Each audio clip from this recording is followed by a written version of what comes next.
every single one of these, but they're all different rhythms. You shift on different notes so that you really get good at it. Okay? Good. So start with that one, and we really ought to do one of the, let's go ahead and move over to the A string now. Now remember, these are all going to be different because it's on the A string, and the D string will look just like this. Okay, try it. Okay, let's go ahead and do the D string one first. Then I'll explain that. Shift. But it's all step. Click, and your thumb should be further. You don't have enough gap there. Do it again.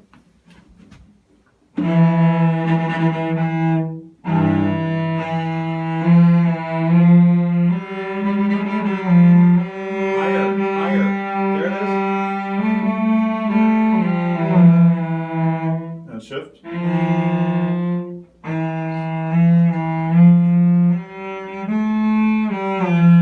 Okay, but don't jerk the shift. Okay, stop. The E is flat. Play it with your open A. Open A. Higher, higher, higher. Just a don't to the 6. It's a little high now. There it is. Okay, now get your hand position correct. Tilt. It's half step. Now whole step. Good. Shift. Whole step. Higher. Higher.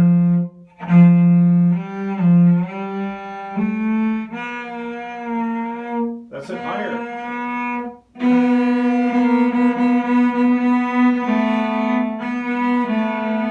Go.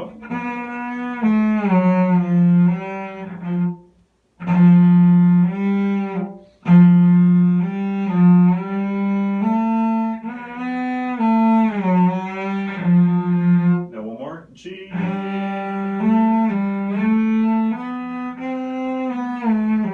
Yeah. Okay, now. This, what do you think that is?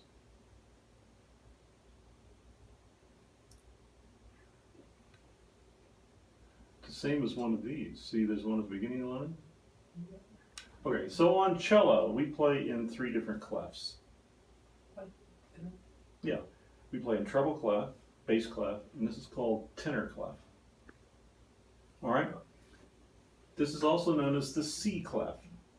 You want to guess why? Well, let me help you out.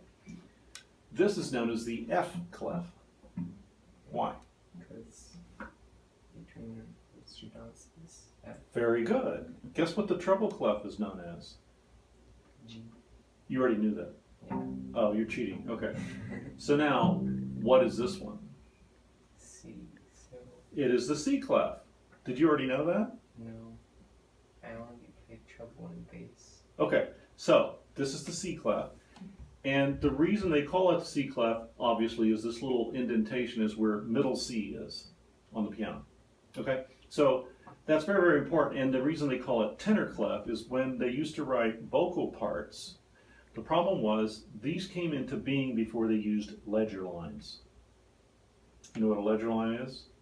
A ledger line is that line under that note and the note above it. So anytime they went above the staff, rather than, and in that day and age, you know, they're doing it all by hand, okay? And so rather than get outside of these little lines that they drew with a ruler, hopefully, you know, and watch your brother, if the person wasn't super accurate drawing ledger lines, and of course they didn't use them yet, all they did was they moved the staff down. Okay, so the person singing knew that was a C. So if they had to go up high, they'd move it down a couple notches. And if they had to go low, they move it back up the other way or put it in bass clef. Okay, so it was a method of keeping a vocal part in range so they didn't have to go outside of the staff. We still use it today, and the reason we use it today is it's easier. This would appear on the above the staff, so this is a B. It would appear, it would start right where that B starts. Okay, and by virtue of that, you would have a B, you would have a C, you would have the D and then an E. And then by the time you got up to this top one, it would be 5 ledger lines higher than, a fifth higher than that. So 3 more ledger lines. When you get about 2 to 3 ledger lines, it's hard to read. It's like, how do you, and if you're trying to sight read, it's impossible. And it's even more impossible if it's manuscript. If somebody actually wrote the part out, put the ledger lines, they don't always make them all line up. And you're trying to read it and you have to sit there and stop and count it. Because you can't tell what in the heck they wrote because it's not in a spatial relation to the other note. All right, so you have to look at that very carefully. So anyway, that's the story of the clef. Now, since this is middle C, okay, you can think about it this way, except you got to be careful with accidentals. You can read it in bass clef, except play it 1 string over. It's exactly a fifth higher than bass clef. So if I think of this as being an E, if I look at this one here, so this is, if I play that same thing but move it over 1 string, I've just played that. Get it? Okay, so that's the learning way of playing that, but you need to know the names of the notes. Okay, so as you start learning this, I want you to be thinking what pitches you're playing, and gradually you'll get to where you don't think of it in bass clef, you just think of it as tenor clef, and you play it where it goes. So, right there? Like The next to last line is middle C. The next to last line. So that thing with the 2 over is middle C. Got it? It's right where the indentation goes. It goes right into C. Right? And middle C on the cello is second finger on the A string. Okay? So, if you look at this one, then, if I play all of this, exactly the same fingering, like if you look at this, look, it's written just like that. Okay? So if I just move it over 1 string, I've just played it. So play this, but play it on the A string.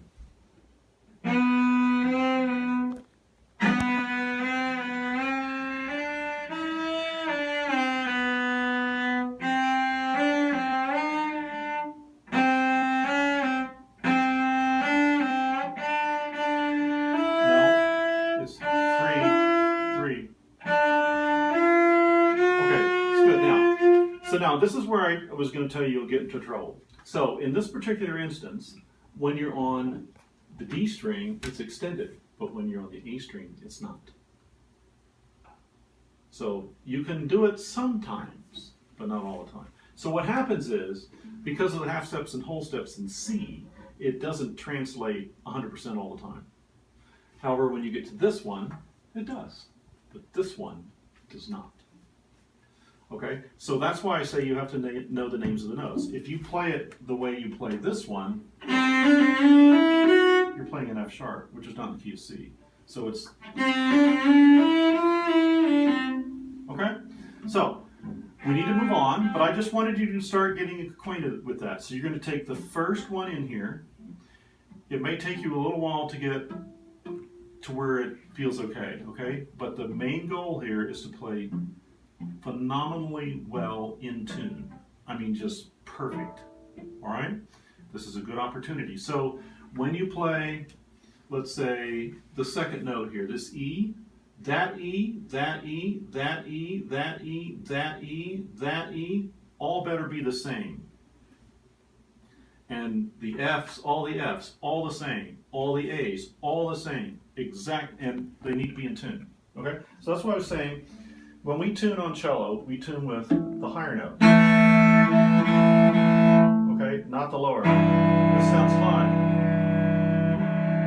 Oh, it sounds so nice. But in piano tuning and stuff, we talk about equal temperament. Do you know what that is?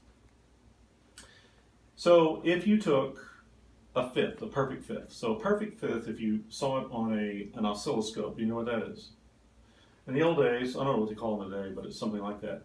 They can put a sound wave on a graph, okay? And so you'd see the little waves. And a perfect fifth, if you saw them both on the same graph, you see this one going like this, and this one would go like this, and every 5 little waves of one of them, I can't remember which one it is, they would cross in exactly the same spot. So the opposite? No, they line up. So frequency-wise, it would be like 4 and 5.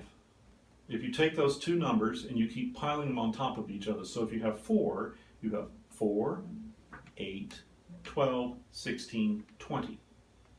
If you do 5, you have 5, 10, 15, 20.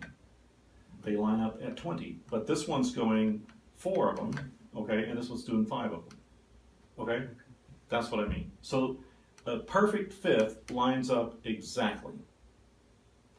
The problem with that is if you tuned your piano and started down at low C, and then tuned a perfect fifth to F, and then a perfect fifth to B flat, and kept going all the way around, by the time you get up like 3 or 4 octaves and get back to C, it would be really sharp.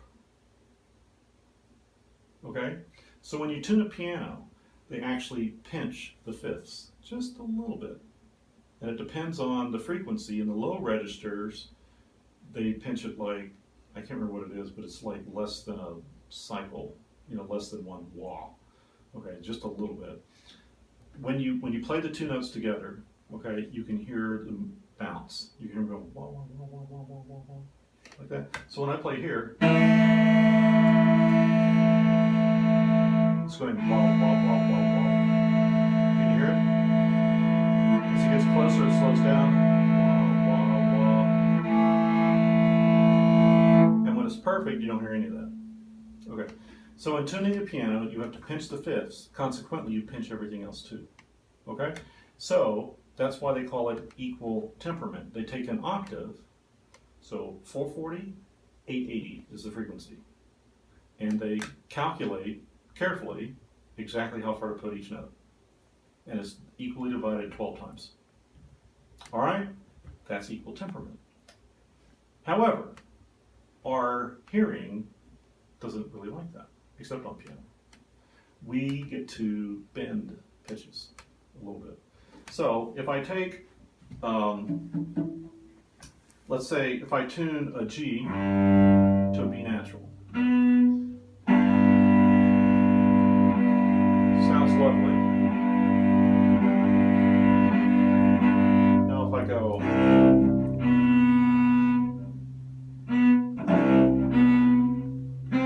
but our ear likes to hear this. So when we play something, okay, our ear doesn't really like what we call dissonance. It likes stuff that's going somewhere. So when I play a B, and I play it high and get it as close to the C as I can without being gross, it creates more expectation for the listener. There's, please get to that C, If I play it kind of flat, it's not as interesting. Okay, so we bend pitches all the time. However, the thirds can bend either way. Fourths do not. That's why when you play the E,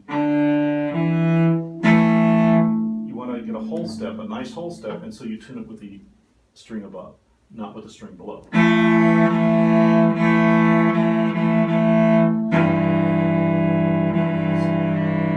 That's what we like. But if you're playing it in a chord like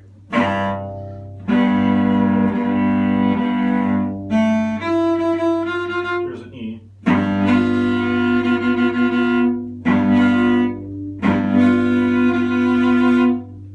because the B wants to go to the C, the F wants to go to the E. Okay, so long story. So when you play this, you must be very precise with the intonation. Okay, that's the whole point. So that's why good intonation, slow shifts, leading with the elbow, keeping your hand back, okay, and playing the shift on the slow. Good. Do you understand? You need to spend a good 10 minutes every practice on that. The more time you spend on this, the better you're going to get faster. Really. Okay? Cool.